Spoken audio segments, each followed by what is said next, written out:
Right now at 11 o'clock, this is the Growing Memorial in Bloomington, Indiana. 24 hours after the passing of basketball legend Bobby Knight, this is the scene on the campus. Knight also lived in Bloomington.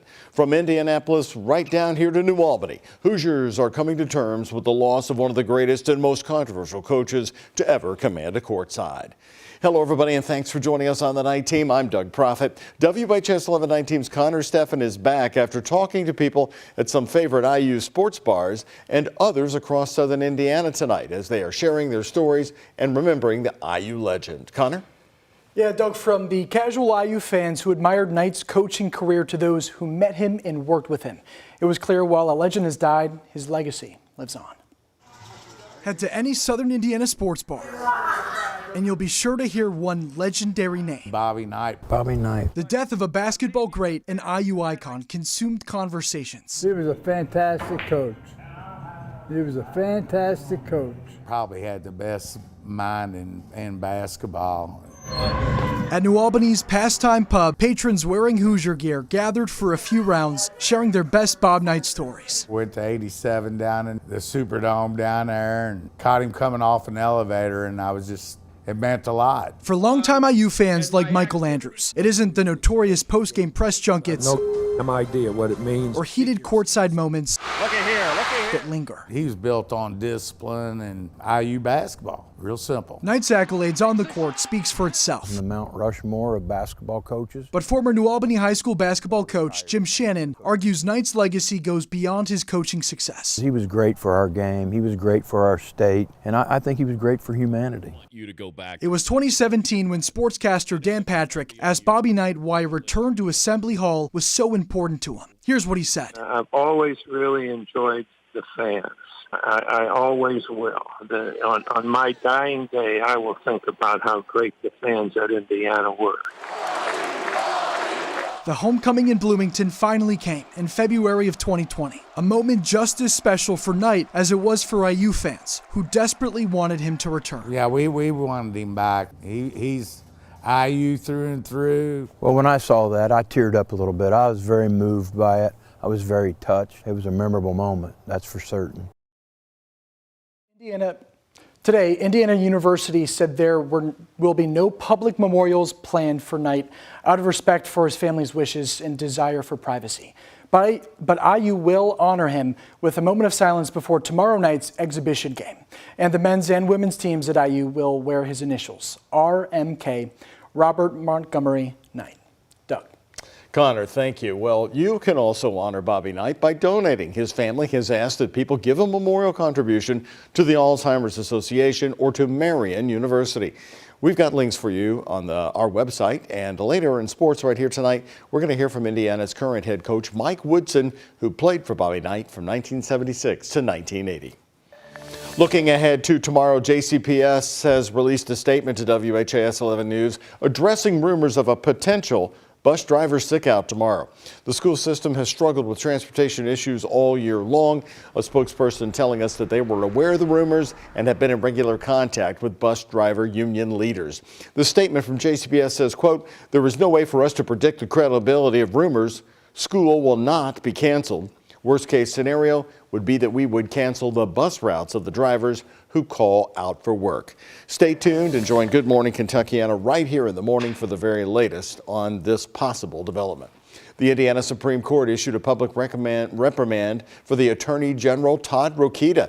The court found statements Rokita made about Dr. Caitlin Bernard during a Fox News interview violated professional conduct rules. Rokita sought to suspend Bernard's medical license for talking about the treatment of a 10-year-old from Ohio who came to Indiana for an abortion. Rokita referred to Bernard as a, quote, abortion activist doctor with a history of failure to report, end quote. Today, the court ruled those comments had no substantial purpose other than to embarrass or burden the physician. Rokita shared a lengthy statement in response, saying he disagrees with the court's ruling but will not fight it. We've posted his statement on WHAS11.com. And now, your voice, your vote. Early voting in Kentucky started today for the November general election. And there's 2 more days to go for early voting, including Saturday voting. Well, late tonight, the clerk's office, Jefferson County Clerk, released the number of people who voted today. Nearly 13,900 people turned out for early voting at one of the 10 polling centers in Metro Louisville.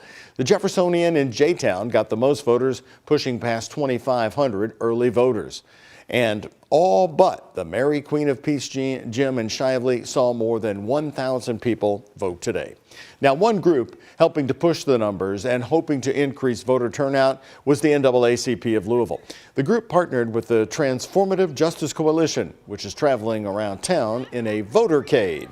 We are going out into the communities. John Lewis is going into the communities. The Hoop Bus is going into the communities to encourage everybody to come on out and vote. That's what this is about. That's why we're here.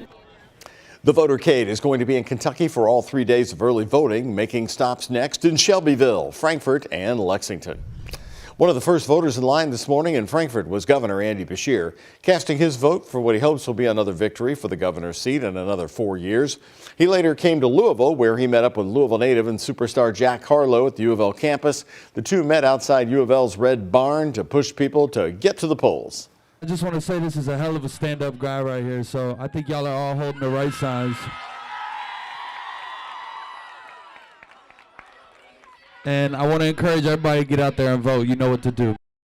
As for Republican Daniel Cameron, his campaign tells us he's going to cast his vote the morning of Election Day here in Louisville, although he too did encourage people today to head to the polls early, pushing their early voting on his Twitter account. You have 2 more days to cast your vote early, tomorrow and again Saturday in those hours each day, 8 a.m. until 6 p.m. in the night. And there are polls open in each region of Jefferson County.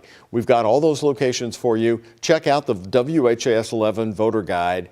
It is on the front page of WHAS11.com. And a heads up, join us for our WHAS 11 News 1-hour election report at 7 on election night. As the polls close in Western Kentucky at 7, you're going to see the results getting bigger through that hour. Plus, we'll be joined by our political analyst, Republican consultant Iris Wilbur-Glick, and former Metro Council President David Tandy, 1 hour Tuesday night beginning at 7. More local news on the night team. The trial is underway. A federal jury hearing testimony today for the first time in the trial against the former Metro Police Detective Brett Henson. He's charged with civil rights violations during the shooting at Breonna Taylor's apartment in 2020. Alexis Jones is covering the trial in downtown Louisville. Breonna Taylor's mother and supporters watched as prosecutors brought 2 witnesses to the stand, including Taylor's neighbor, who was woken up by gunfire. Chelsea Naper says the sound was so prominent, she thought a bomb had gone off in her apartment. She says her boyfriend Cody got up to see what it was and just missed a bullet from Brett Hankison's gun. Soon after, Naper says several more rounds were fired, prompting her to shield her 5-year-old son in fear. The jury also heard from Sergeant Michael Campbell, who was a part of LMPD's raid on March 13th. Campbell agreed Hankison's actions were extremely dangerous. Campbell says he decided to not shoot through the side of Breonna Taylor's home because he felt it wouldn't help his fellow officers. He also had trouble seeing through her window and sliding door. Attorney Lanita Baker, who represented Breonna Taylor's family, was in the courtroom today along with Taylor's mother, Tamika Palmer. After hearing Campbell's testimony, she says she's looking forward to hearing more evidence. At the end of the trial, we think that it's our belief that Brett Hankinson should be found guilty and should go to prison. However, defense attorneys are hoping for a different outcome. During opening statements, attorney Jack Bird said Hankison fired into Taylor's home to save his fellow officers. He says his client had a line of sight through the gaps of the window and fired at the sound of a rifle. Prosecutors plan to bring in a new set of witnesses on Friday. We will keep you updated once we learn more information. In Louisville, Alexis Jones, WHAS 11 on your side. This civil rights case is expected to last 3 weeks. We are also told that the jury sometime during the trial will be taken to South Louisville to the apartment complex where the shooting occurred. To stay up to date with the very latest from the trial, you can head to our website, WHAS11.com. The man from Sellersburg, Indiana, accused of killing his wife in front of children, was sentenced to 100 years in prison today. Mac Lewis was found guilty of shooting and killing Elizabeth Lewis in their Sellersburg home early last year after she had asked for a divorce. He also fired shots toward Elizabeth's daughter. Before the sentence was given, Lewis took the stand on his own behalf and asked for forgiveness. I really didn't mean for my actions. I really didn't. You know, everybody thinks I'm a monster, but I'm not. It was an accident. I watched that statement that the perpetrator gave on April 1st. And of all the lies and kind of twisted statements he made that night, he got one thing right. It should have been him. Lewis was found guilty of murder, attempted murder, and 3 counts of criminal recklessness. All new on the WHAS 1119 tonight. What's that smell? Well, more complaints are coming from West Louisville residents about not just bad odors, but horrific odors. Now, this isn't the first time we've reported on this problem just this year alone. WHAS 1119's Taylor Woods and photojournalist Aspen Hester covered a town hall meeting about the bad air. Oh my God, the smell is terrible. And it's really an injustice to the residents of the West End. It needs to be fixed ASAP. District 5 residents in Louisville's West End are fed up with the odor they've been smelling for several months, and now they're taking their concerns to Councilwoman Donna Purvis's town hall.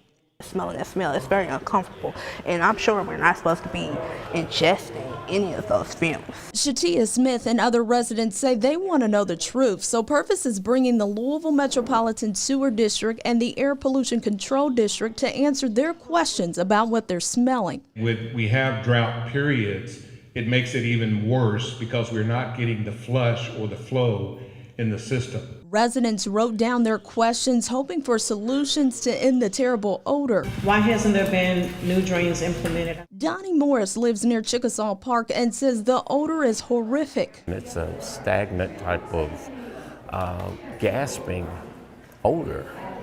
So I was very concerned about where it was coming from. Morris has even filed a complaint with the federal EPA and is waiting for them to answer. At different times of the week is worse than others.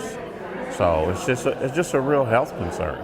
Some residents even share they're smelling a chemical-like odor. The Air Pollution Control District advised them to contact emergency services. It makes your eyes water, it makes you cough, short of breath.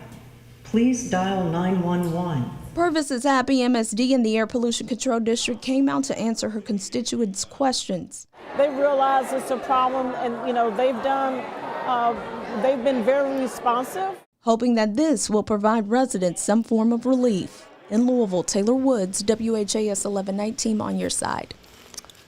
So what do you need to do? Well, if you're smelling what you think may be a sewer smell, contact MSD 540-6000 or the Air Pollution Control District. They do have an app. It is called the Smell My City app.